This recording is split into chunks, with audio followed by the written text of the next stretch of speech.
welcome to a new approach, treatment response teams, with our guest, Sheriff Tom Dart. I want to thank you all for joining us this morning, for taking the time to register and to attend. My name is Mariah Orija, and I'm the Program Director for Mental Health America of Illinois. I know that many of you are joining us from Illinois, so welcome. But we also have many attendees who have logged on from other states. I know that in Milwaukee, the Sheriff's Office has several attendees today. Fulton County, Georgia, welcome. Virginia, welcome to you. And I think we also have as far away as Hawaii. So aloha to all of you.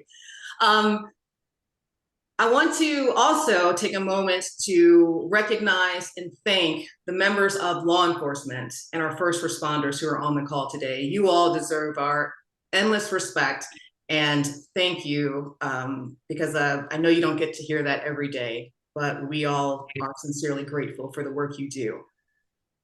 To take a moment to tell you a little bit about Mental Health America of Illinois, or MHAI, we are a nonprofit organization, and we have served the people of Illinois for over 100 years. We serve them through free and accessible mental health education, resources, and support, but also we help serve the state on mental health issues by promoting better treatment, better help for individuals, by leading in legislative advocacy. As I mentioned, we're a nonprofit organization. We're governed by a volunteer board, and we're guided in our work by our advisory board members who are leaders throughout the community, throughout the state, actually. And one of those members is, in fact, Sheriff Dart. So thank you again, Sheriff Dart, for all the work that you do. A few housekeeping notes before we get started. This will be an hour conversation. At the end, towards the end of the conversation, we will open up the floor to questions. Those questions can be submitted via chat at the bottom of your screen or via the Q&A. So you can drop your questions in there at any time if you think you can't remember them. Also, at the end of the program, Zoom should prompt you to complete a survey. I'm not sure if that will work or how that will technologically work. But if it doesn't prompt you, you will receive an email. I would appreciate if you could take another moment to fill out those very brief questions to give us the feedback that we would appreciate for future programming. Right now, I'm going to take a moment to go ahead and introduce you to today's moderator, Mark Hireman. Mark Hireman is a man that I've gotten to know well over the last few years. He retired after 41 years serving as a clinical professor at the University of Chicago Law School. The primary focus of his work at the law school was to teach students to be effective advocates through their supervised litigation on behalf of indigent clients with mental health disorders, as well as legislative advocacy on behalf of mental health organizations. In addition to providing legal assistance to thousands of people with mental health disorders, Mark and his students drafted and helped to enact more than 100 bills designed to improve mental health services in Illinois. In 1988, he served as executive director of the Governor's Commission to revise the Mental Health Code of Illinois, and he is currently on council to the Monahan Law Group, where he continues to work on public policy and legislative advocacy. He's a member of the Public Policy Committee of Mental Health America National. He serves on our board at Mental Health America of Illinois and is chair of the Public Policy Committee. He facilitates the Mental Health Summit, which is a coalition of mental health service providers and advocates throughout the state.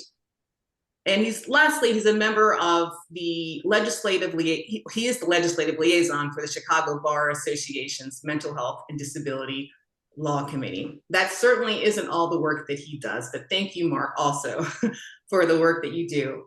So we'll kick off today's event with a short video. It's a short news clip that CBS News put together about Sheriff Dart and his team's work. Give me just a moment.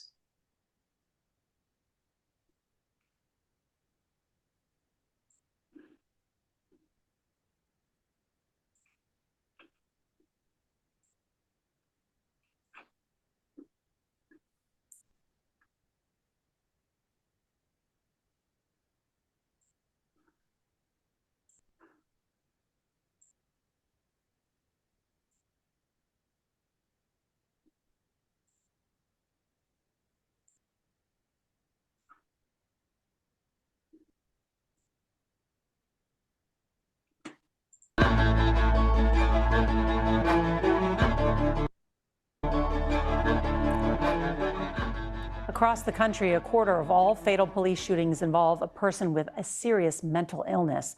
The sheriff's office in Cook County, Illinois, has created a first-of-its-kind co-responder program relying on compassion more than force. And a warning to viewers, this story shows people in crisis and includes thoughts of suicide. Here's CBS's Usher Qureshi with tonight's Eye on America. This is where the guy was. He was on the outside of the railing. I felt he was ready to jump at any second. Seconds count. Every word counts. When you're trying to talk someone off the literal ledge. I feel you, brother. No. Body cam shows these critical moments in February when Officer Dave Styack was first to arrive at this bridge outside of Chicago. My man, I need you to give me a hug. My name's Dave. Brother, I love you. All right? My friends are here, and we're going to help you back over. While officers succeeded here, Styack admits police are not best qualified to counsel people in crisis. They don't train you. This is exactly what you do. This is the step A through Z of how to talk someone off of a bridge. And it's not really a police thing. 1 in 4 people with a serious mental illness is arrested at some point during their lifetime. And keep in mind, they're 16 times more likely to be killed in an encounter with police. To reduce those odds, Cook County Sheriff's officers bring mental health counselors like Ellie Montgomery to the scene virtually. They're getting a tool that they've never had before in which they can get a mental health professional on scene in seconds. What's the matter with him? He's harming himself. Officers used it for the first time with this man in crisis in 2020. You want to hold on to this for me? Once it de-escalated, he talked to a counselor on the tablet.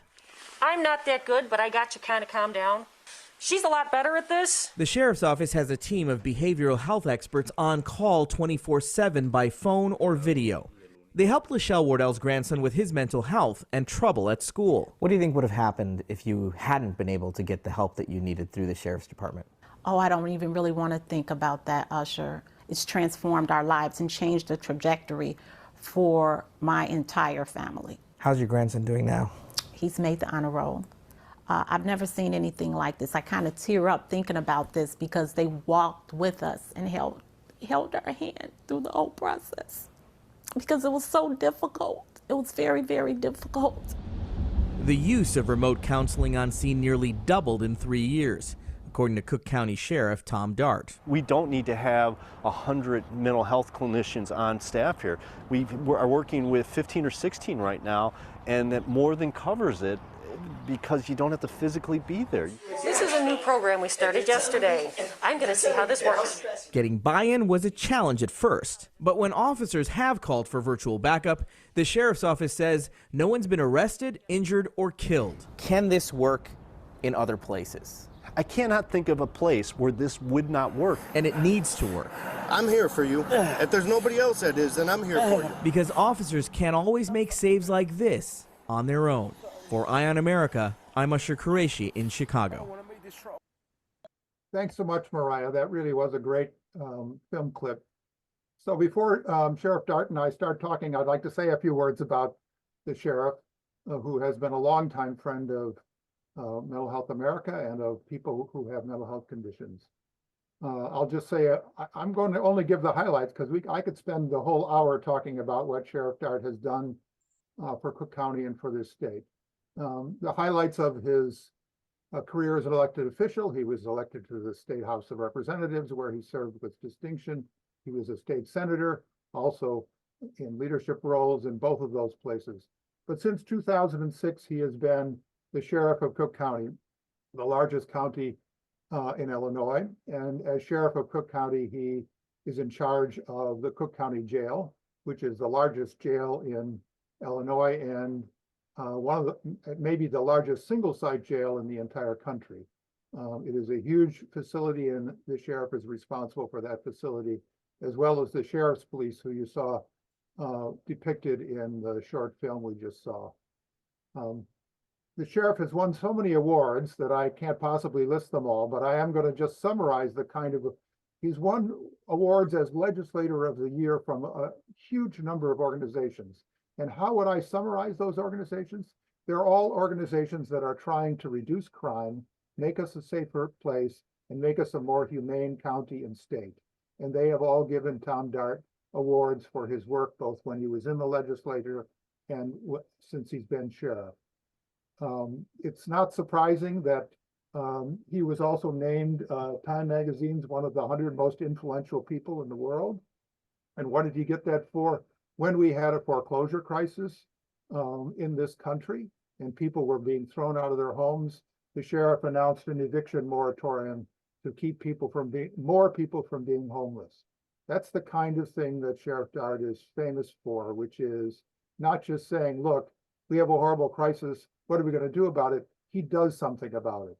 And the reason that Mental Health America has invited him here, and not just to talk about the program he started, but because he has been a champion for people with mental health conditions. He recognized that there's so many people with mental health conditions in the jail that he is ultimately responsible for, that he has appointed now 2 times a psychologist to run that jail, recognizing how important it is to have mental health expertise available and to have mental health understanding in charge of this very difficult place to run. So very happy to have the sheriff here to talk about what he's doing in the field of mental health and in the field and running the jail.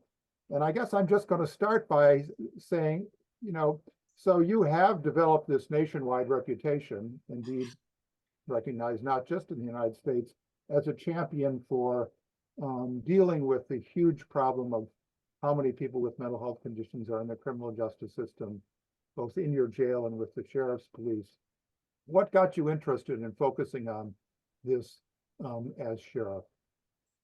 Well, Mark, thank you so much for your kind introduction. And you and I go way back, and you've always been one of my heroes. Talk about somebody who doesn't sit up in his ivory tower and just issue like missives. I mean, my God, I see you down in Springfield working issues that were just incredible to help people. So I say you've always been one of my heroes. You always have been there at the front end of it, and it was not always real popular. So to your question, though, I was always confounded by the fact that our society, which I've always thought of as one of the more thoughtful societies, nonetheless thought that the proper way to deal with people with mental illnesses was to incarcerate them. And when people would hear me say that, they'd say, well, Tom, people aren't going up and down the street looking for someone with a mental illness and just arresting them for no reason. It's like, no. But we are all adults here, and we all understand that people suffering from mental illnesses have certain things that occur rather routinely when they are not getting proper treatment, which is the norm because there's so few services out there. When they aren't getting treatment, aren't getting their medications, certain things inevitably will happen. They'll lose their jobs, they'll lose their housing.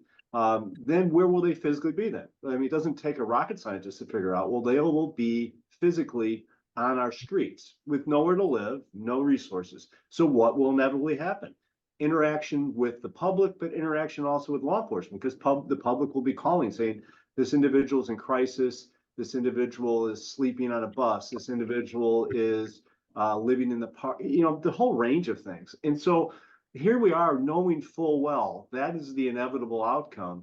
And instead of setting up this network of services to deal with all these different issues, we just said, you know what, we don't have the desire, so we're not going to fund it. And we'll just let's let the police and the sheriffs, let's let them handle it. And then a thoughtful society, you'd say, oh, is that because police and sheriffs are well known for their extensive backgrounds in mental illness, sociology, psychology, and that's really at the forefront of these agencies? Oh God, no. Matter of fact, they have very little of that. And you'd sit there and say, well, why are we doing this? Well, we're doing it out of indifference because we just don't care, frankly. And so that being the case, people like yourself and many others for many years have, rang the bell saying this is wrong. We got to come up with all these other ways to deal with things humanely and thoughtfully. And it was never funded properly. So the plans were out there. So when I became sheriff, it was just clear to me then that there's no point in sitting there whining and stomping my feet it's like, okay, if you're going to require us to be mental health providers, we're going to be really good ones. And so we're going to be really good ones out on the street. We're going to be really good ones in the jail itself, and really good ones with working with the communities that these individuals come from, which is everywhere. And so really it started off, Mark, in like a sort of a slow sort of progression, and then it started building up steam and really gaining a lot more, to where, to your point, my last two directors of the jail have been female psychologists, because it wasn't a statement. It was like, who best to run a place where about half the people are in there with a diagnosed mental illness? I mean, of course you'd want a psychologist running the show. And so whether it's in the jail or whether it's on the street, it was something where the only way to proceed was doing this. And Mark, the one thing too, I wanted to point out always at the front end, because of the size of our agency department, we're the second largest sheriff's office in the country. People sometimes will use that as their excuse to sit there and say, well, of course he can do it because he's so big and they have so many resources and stuff. This is not expensive to do, quite the contrary. It's actually very, very cost effective, does not cost a lot of money. It just requires you putting a little bit of thought into your processes and how you go about doing things. And in the end, you find yourself saving boatloads of money. You really do. So I always want to make sure I mention that, because that is sometimes people sit there and hear me talk and say, oh, that's really good, Tom. And that sounds very noble and very nice. But you have so much money to do this. We don't. No. I never got one appropriation from my county board to do this. I did this with existing money, existing revenue, existing positions. It was just really rethinking how we went about this. And doing that then, as I said, inevitably led to dealing with the jail, the police, my evictions, every level of it. Because as you know better than anyone, Mark, people suffering from mental illness, there is no family I know of that does not have that touching them in some way. So it is everywhere that we deal with humans. So as you mentioned in the film when you were talking to the reporter, your co-responder model has been quite successful. And, you know, how we're going to get the other 101 counties in Illinois to do this. And we have an audience, as you heard at the outset, of people from other states that I think sheriffs in other counties, hundreds of, there are thousands of counties around the country that could benefit this. What should we be doing about this? Should state legislators be having targeted money for this, or in order to encourage sheriffs to do this? Because some sheriffs will need more encouragement than you did. Yeah, I know. Mark, that's obviously all of us have our frustrations. This is one of my chief frustrations, though, because this is not only so practical, it's so, obviously it's thoughtful, but financially it is also not very expensive. So it's very easy to put that together as well. But think about this for a second too, Mark. Both of us are attorneys. I dare say I haven't been a real one for many, many, many years. But when you have a model like this that's being utilized by a lot of agencies, it's about almost half of our county now is using this model I put together. The other half that are not doing it, I would suggest if you do not have something like this in place, boy, you're opening yourself up for a lot of lawsuits, because this is being done so widespread now that it's somewhat the standard. But that being set aside, though, Mark, I mean, you think about it, the thing that got me going on this was I was scanning all around the country looking for alternatives to deal with this issue. And this issue is one that you'll talk to anyone in law enforcement, they'll tell you they did not sign up to be in law enforcement so that they can be a social worker, a psychologist on the side. That wasn't what they signed up for. And yet they were being thrust into that all the time. And so it was something that I felt compelled to see, okay, what other models are out there? And Mark, every time I looked everywhere, the only models I came across were ones that were not fiscally realistic under anyone's analysis. It just wouldn't happen.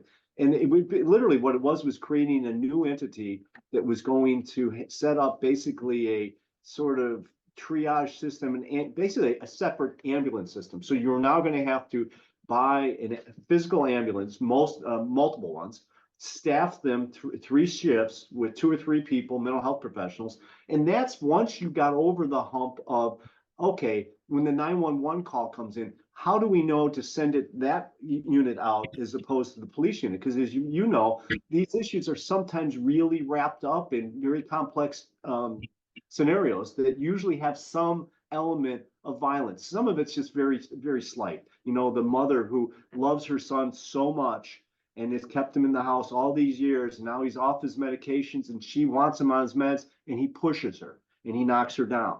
Well, now, in most situations, we can have a mental health professional just handle that. In some situations, though, it is accelerated now. Now he's in his bedroom, he's got a knife. And so my only point is that you're asking a lot on the 911 individual, on the dispatcher, on how you distinguish between this. That's the beauty of it. And that's why I came up with this other model. I sort of stumbled into it. It wasn't being done anywhere else, but I was doing some variation of it already on the street. It was like, what if we gave tablets to our officers? We put a mental health professional on the other end of it 24/7. Then we're there. We can make that and train my people, give them all the training that they need, and then take it a little beyond that. So we can de-escalate, and we immediately, as soon as it's de-escalated, we back out. The mental health professional is there on the tablet. And it is, to my estimation, it is something that has already changed so many people's lives.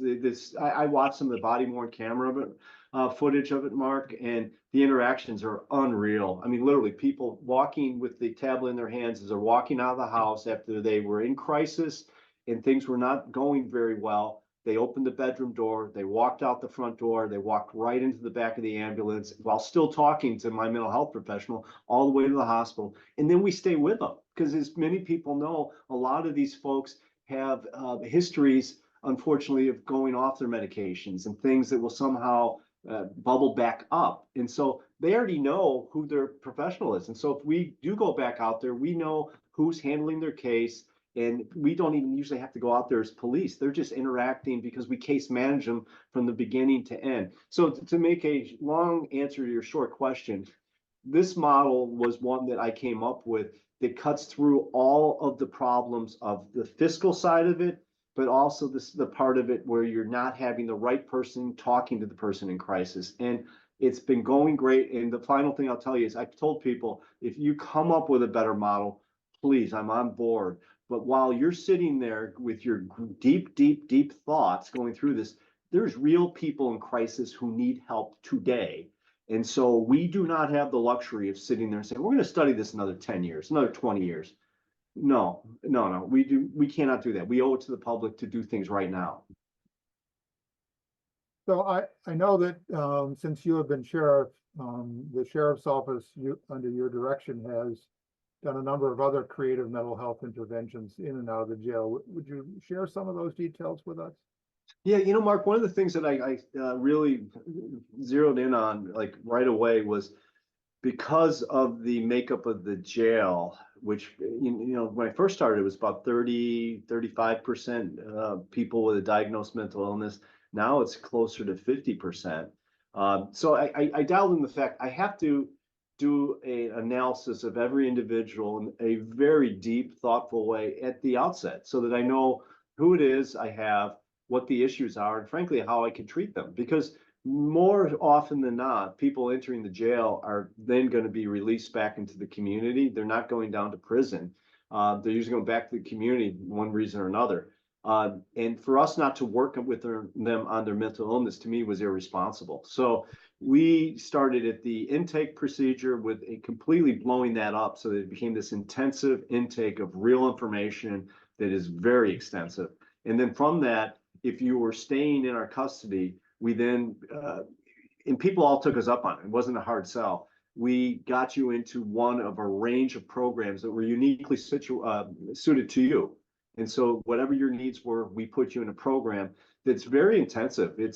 We separate people who are in the mental health programs in the jail from the rest of the population. They spend most of their days in cognitive programs and other programming that is specifically designed for them. They then work their way through the programs depending on how things are going. And then when they leave us, we case manage them. We literally stay with them long after they have any connection to me, to the point where we have a transportation service. So people who, when they leave us, have a difficult time getting to their doctor's appointments, picking up their prescriptions, we will drive there and we will handle that with our own resources that we have here. And so it's really this, honestly, God, Mark, this is just frankly stealing a model from you, where it's like literally just like, okay, if this had no law enforcement connection to, what would a thoughtful practitioner do? And they'd say, okay, well, we would identify the issues, we would treat them, we would stay with them, we'd be with them when they're in crisis, we'd help them through all that, and we wouldn't leave them. And so that's just what we do here with people in our custody. And we've really pushed it out to where we do a lot of work with the families as well, because we're very aware of the burden a lot of these families have been handling and will continue to handle for a great period of time. And so we're sort of a shoulder to sort of cry on, people to talk to, and we help the families as well.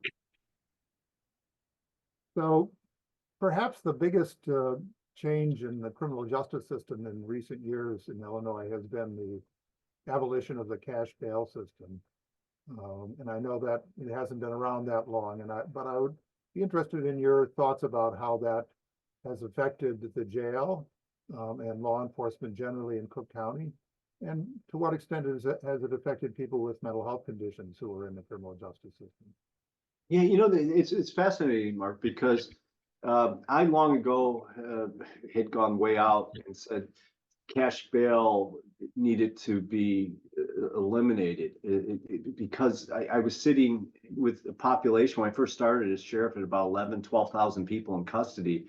The vast majority of the people in there were charged with crimes that are not endangering anybody, really. And they would have a bond set for them, but the bond would literally require them to come up with $50, and they were homeless. They had no money. And so they would sit there, and our court system was notoriously very, very, very slow.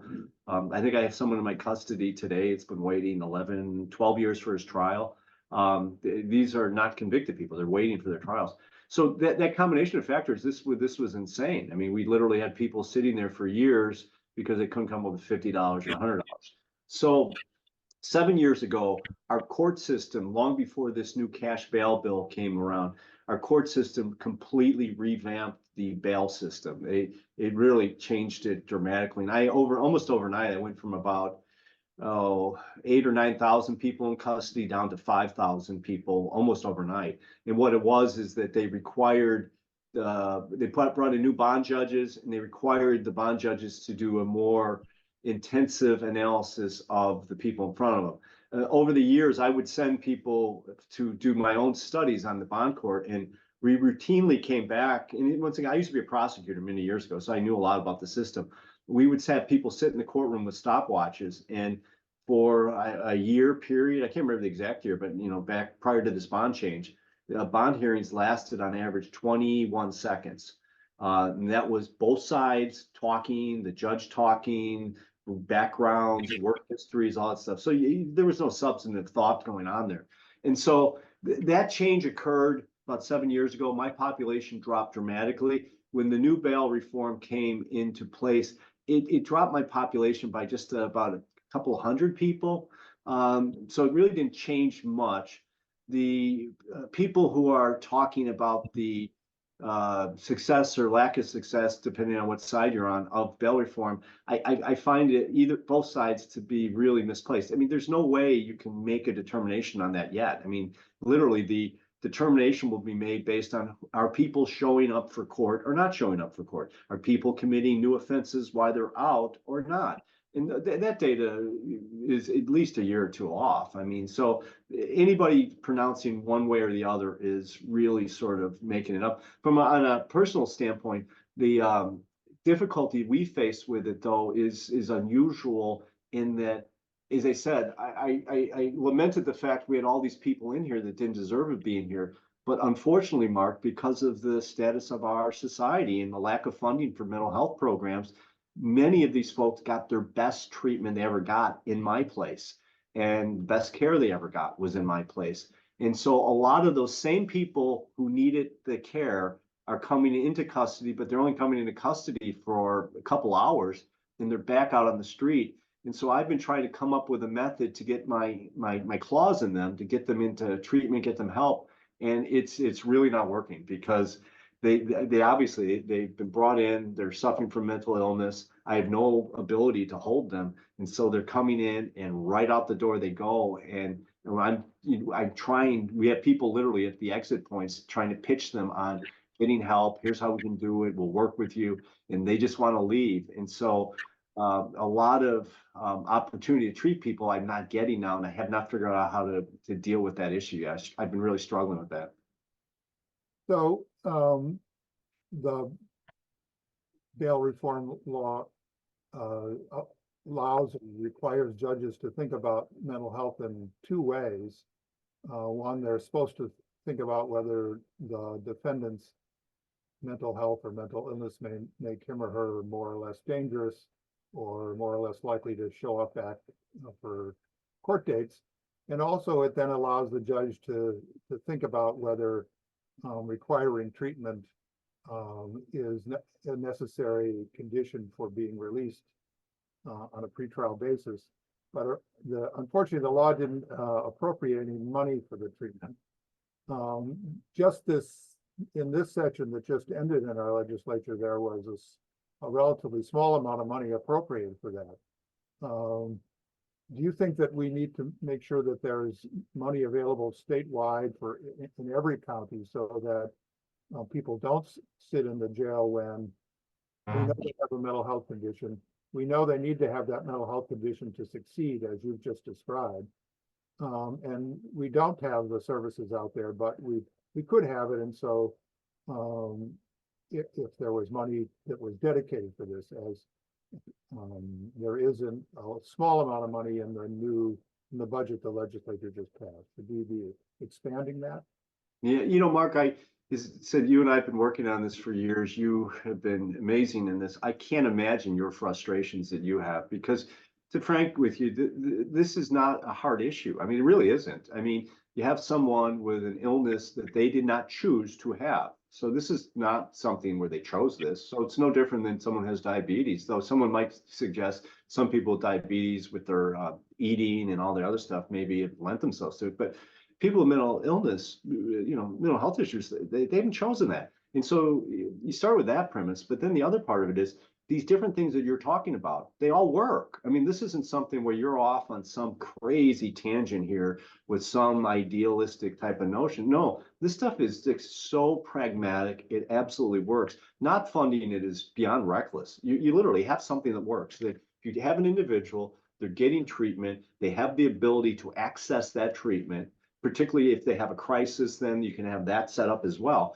But if you have that out there, the money savings are off the charts. I mean, when you look at just what it costs for us to take someone in custody, Mark, assuming nothing bad happens, okay, that there isn't like a use of force or there's some type of lawsuit that comes out of it. So none of that, assume none of that. But the cost involved with taking someone in custody, bringing them to your police station, booking them, then taking them to a jail where they may or may not stay for a period of time, as opposed to the amount of money it would take for the individual to be treated in the community, it's pennies. It's silly. It's so much cheaper to do it. A. B, the system is there. I mean, this is not hard to make the connections with people who are in crisis. The problem are, and I talk to them all the time, there's nowhere to go.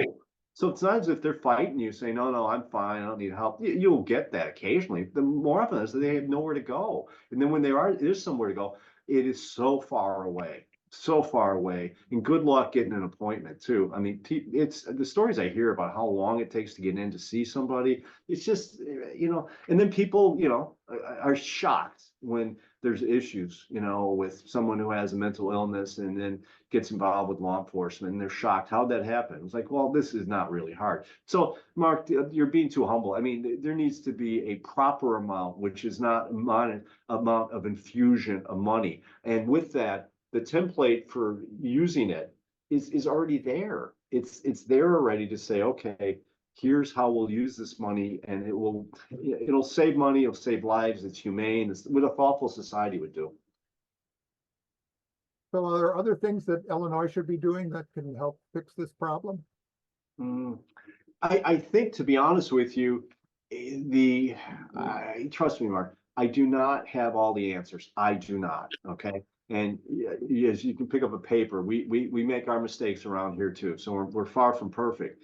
But I would suggest that Illinois should adopt our model and make it a template that has money attached to it, has trainers attached to it, so that there is a sort of one size fits all ability for every department, no matter how big or small, to be able to do this. I mean, I just don't think, and once again, if there's a better way to approach this, please go at it. I haven't seen it though. I've seen a lot of people talking about this other concept about basically ambulances going to the house instead. And I've looked at the results, and the results are not impressive at all. And that's not even looking at the cost. But my point is that I think as a state, to get off from the sidelines and say, as a state, we have examined the different models out there, and this model with variations, whatever it might be, is a good model, and we are going to work with all the different agencies to have them adopt it, because we want this state to be a leader in how we deal with this issue. We're not going to leave it to the whims of, depending on where you live, you're going to be resourced or not resourced. So I think that the state needs to get off the sidelines and be very, very direct on this issue. And it's because we've shown it works. So Mental Health America often gets calls from people who have just learned that a loved one is been arrested and is now in your jail. And they're very concerned. They want to make sure that the jail knows that their loved one has a history. They want to share that information, and they want to make sure that someone is taken care of properly. Is there anything that a family member of someone who's has a mental health condition and is now in your jail should be doing or can do to help make sure that your staff knows everything that they know? Yeah, that's so important, Mark. And it's interesting too, because there's always been sort of this sort of tension, with, well, we run the jail type of thing, whatever is. What person with a functioning brain wouldn't sit there and say, this person's in our custody, we need all the information we can get on this person so that we know what are the issues that we might not have been able to diagnose just yet. We'll find out issues that may cause problems down the road. So you think about it, if you're thinking about just for like the safety of your own staff, my God, you better get as much information as you can, because you might find out that this individual has issues when the following events occur, things like that. So, I mean, you really need to get that information. For us, there's an individual in custody information line you can call, and we can send it out, but it's 773-674-5245. Then we have a customer service where you can give us comments, complaints as well, 773-674-5959. And then you can also go online as well, submit messages to us online, and that's www.cookcountysheriff.gov/contact. And they can also email us at ccso@ccsheriff.org as well. And we do read these things, and we actively have pretty unique visitation related setups here, so that we're looking not just to have people come in and stay connected to their loved ones. We do, and it's very unique. But we also try to solicit information from people when they're with us to get as much information as we can. So we're not perfect, but with all those different methods of contacting us, I think one of them will work, and we really want to hear from people. So Sheriff, while you were giving those numbers, your assistant associate Tim Kaufman put them in the chat for the audience. So if you want those phone numbers that Sheriff Dart just read out, or the email addresses, please look in the chat where Tim Kaufman has been kind enough to share all those for anyone who's listening to this program, watching this program. So maybe we'll take some time, and are there questions that we have gotten? There is one question from Ariel in the Q&A. She asked, what is the distinction between Cook County Sheriff and the police departments within Cook County? Is the work different? If so, how? Yeah, that's a great question because it is a source of confusion for most of the world. So the best way to describe it is every town or village or city within a county has the ability to have their own police department. Most of them do. There's a handful that don't, but most all do. Layered over that is a county sheriff's department over the entire county. We do not have control over those local police departments. They do not report to us. There's usually just a very close, somewhat collegial relationship because we can always assist, because unlike your neighboring town or village, their police can't come into your town to help you. They don't have any lawful authority to come in your town to do police work. The county sheriff has lawful authority to go anywhere within the county to help with police work. So I routinely am asked to come to towns and villages that have either a big event, problematic crime, or policing issues, meaning they don't have enough of them to cover their shifts. And then there's certain towns that don't have any police where I'll handle that. But I guess getting at somewhat what you're saying is, because I don't have authority and I'm not looking for it over these other towns or villages, to get them into like this co-responder model that we have, it was all salesmanship. We went from town to town to town, met with them, explained to them what we have come across, our data showing how effective this is. And frankly, the cost was next to nothing. We provide the mental health professional for nothing because they're already on staff. And the tablets, we ask towns that are well-resourced to pay for those. If they don't, then we work with them on some of that as well, because the tablets are not that expensive these days. And so I do not have the ability, nor am I suggesting I should, impose my sort of vision on these other towns or villages. It's really just sort of a partnership type of relationship. And it's a pretty good one. We all get along very well, but I'm the only one that has the ability to go into these towns or villages. Right now I have 2 different police stations inside the city of Chicago, which is very unique. And that's been driven by some crime issues and things like that. So in some areas, I'll set up my own police station. And then I'm just acting as a police department, but I'm very tied into the local police department. They know what I'm doing. I know what they're doing. They know what, vice versa. So it all works very well. But it's, as I say, so a lot of salesmanship on our part. So you've talked about various aspects of how people with mental health conditions come in contact with your office. One is, of course, the co-responder model, and then you talked a lot about the screening up front to make sure that people are identified when they come into jail to the greatest extent possible, and then placed in the appropriate place. But of course, everyone leaves the jail. Some of them will be convicted and sentenced to a state prison, but others will get out, and quite a few will leave. And are there ways that that counties across the state can do a better job of making sure that the people who leave get connected to mental health services? Because, you know, the people that you see who have serious mental illnesses, those illnesses are almost all treatable, but they're usually not curable. Yeah. And you know, Mark, you've nailed it. Services going forward. Yeah. It's important that otherwise you'll just see them again. Yeah. And to your point, Mark, it's so funny because, you know, as I said, this was more of a momentum thing as I was, you know, changing things and building on things and so on.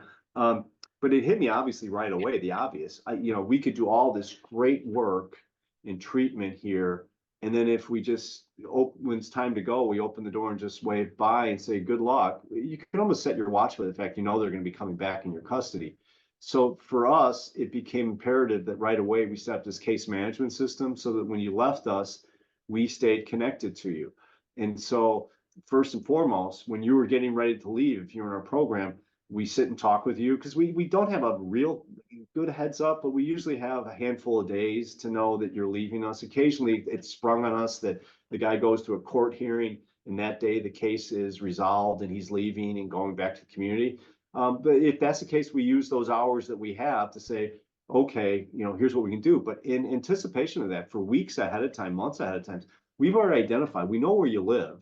So we identify, here are the 2 or 3 providers in your area. We will call them and we will work with them so that you can transition from our place to there when you leave here. And so when you're leaving our place, we've already made the connection to a mental health provider in your community. Once again, capacity is always an issue. We know that, but we have you into a provider's network, for lack of a better word, and then we will work with you. And so with the inevitable ups and downs, once you leave our custody, that's why we stay with you. And our biggest issue we have, Mark, which you'll find interesting, and I don't have a great answer for it, is that our problems arise because the people that we're working with, they lose their cell phone coverage routinely. And so that's everyone's primary method these days. No one has a hard line anymore. And so all of a sudden, this person we've been working with, things are going really good. They've been out for about 3 or 4 months. And then all of a sudden we can't get a hold of them. And that happens all too often. And so we're struggling with how to figure out that one. But to your point, no matter where you are in this state, you can find out who all the mental health providers are. You could find out where an individual is going back to when they leave. And just as a buildup for them leaving your custody, have that plan already in place and say, okay, we've been working with your issues while you're here. Here's a place that will accept you. Here's the person to call. We'll call them for you. They can come and see you, whatever it is. This is really sort of like working almost like an emergency room and getting people set up for their doctor's appointments once they leave.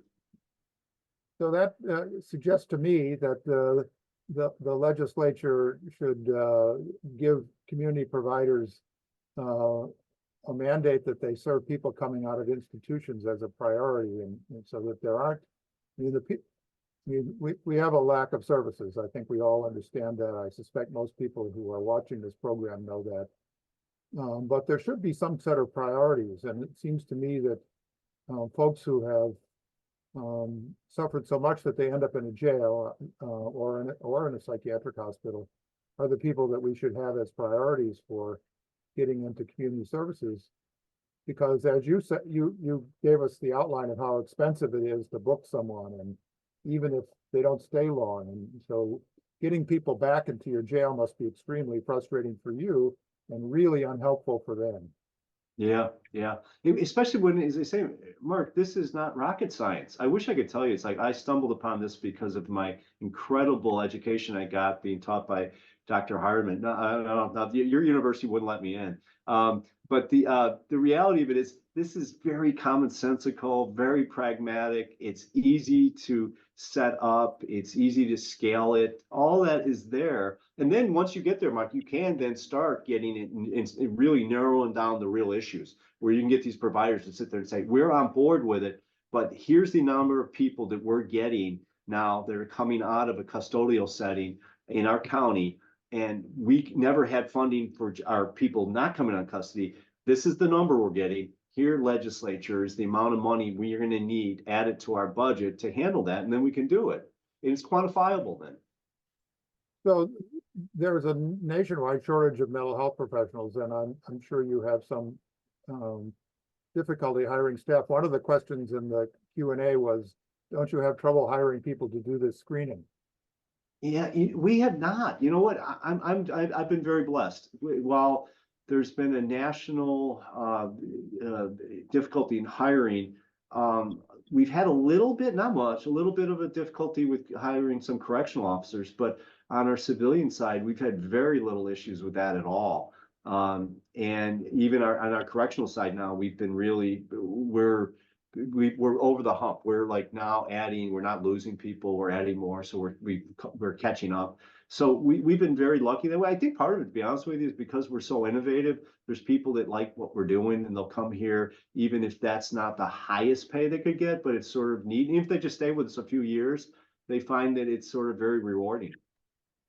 So presumably it's been, you said at one point that you used to have 12,000 detainees, and what's the number now, Sheriff? About 40, a little under 4,800.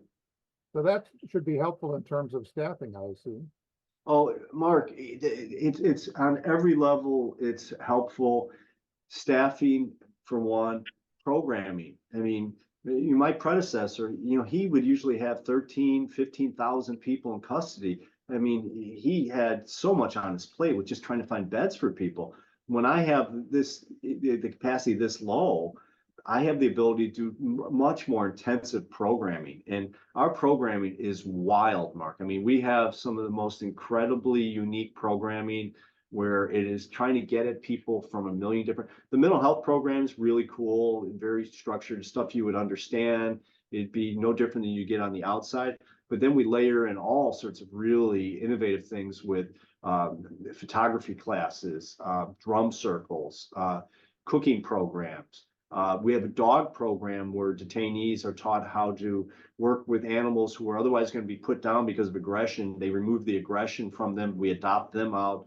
The dogs live in the cell with them during that period of time while they're training them. We now have detainees training therapy dogs, and they're a hot commodity. So we've been training therapy dogs and sending those out for free to people. So we have this wild range. And out at my mental health center, we have this amazing garden that raises flowers that we then sell, and the money then goes into programs that help people in a wide range of things too. So we have all these different things that we're doing, all really sort of exciting, but it's easier to do it based on the population being lower. Now, is there some struggle I have? Yeah, because do I think that there's some people that are not being held in custody that probably should be? Not mentally ill folks, but people with particularly gun offenses and stuff. Yeah, I do think that that's a whole different ballgame and a whole different discussion. And in addition to this other population, I have too, Mark, I wanted to mention to you, I have about 1,500 to 1,600 people on home monitoring that I'm watching every day as well. And that's a group of people I struggle with because a lot of them need mental health services. I have a pilot program working with them, but it's a tricky population to get to because I got to take the services out to their house, and it's just much harder on many different levels. So we're getting to the end of our time, and I just want to say a few words before we close. First of all, thank you so much, Sheriff, for sharing this information with everyone, and obviously for all the work you have done to, it must seem Sisyphean some days, pushing the rock up the hill, and other people are pushing it down. I think you have succeeded in getting that rock up the hill. Thank you. That means a lot coming from you. And obviously, as we saw from the very start of the hour with, to save someone's life who is attempting suicide is like a miracle, and all the individuals who have a mental health condition that you've helped. So people in the mental health advocacy community, obviously, thank you for all of that. People whose lives have been saved. And so we hope you will continue in your work, and we know that you will come up with more new ideas, and we'll have you back to talk about them as you do. And thank you for joining us today. And I want to thank all of our audience. The program, as was indicated in the chat, will be available. And Mental Health America has other programs like this. You can look online and see those programs. And we greatly appreciate people showing up to be part of this conversation.